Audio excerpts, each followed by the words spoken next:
On to South Africa. That country's prolonged pandemic restrictions have forced many an entrepreneur to completely reinvent their business in order to survive. Those in the export and the tourism sectors particularly have been really hard hit, and both sectors are yet to fully recover. CGTN's Scheier takes a look at a business that remodeled itself from the ground up in order to survive.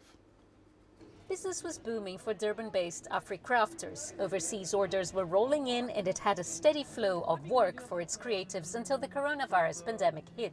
So we all, like the rest of the world, had to just take a big breath, sit back and watch everything unfold and decide we could either just fold at that point in time, or we could just wait and see what would happen, which is what we did. The months to follow were tough, but founder Lucretia Poulton knuckled down, set expansion plans in motion, and opened shop at one of Durban's prime tourist spots.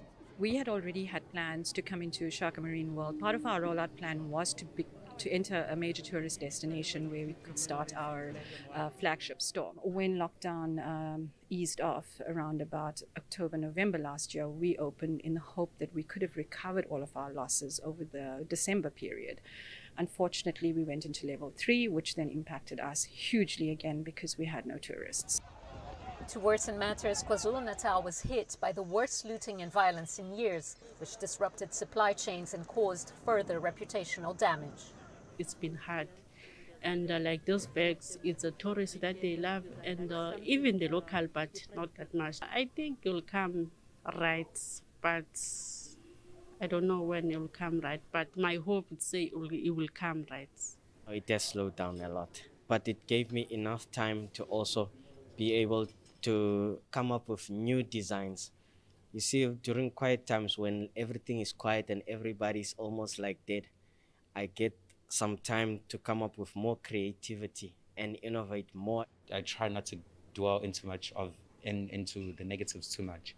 So I try to work more on what can I do in this current time that I'm facing, in changing my movements in the more positive direction.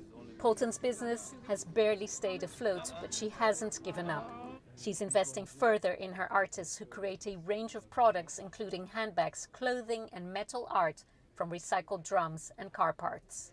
So we are in the process of considering manufacturing. We haven't quite decided what we're going to be doing, but together with the entrepreneurs that fall under my banner, we intend to have a meeting and sit down and brainstorm a few ideas as to how we could take this entire thing forward in terms of manufacturing.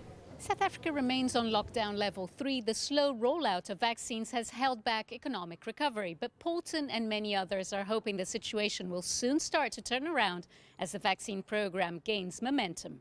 Scheier, CGTN, Cape Town, South Africa.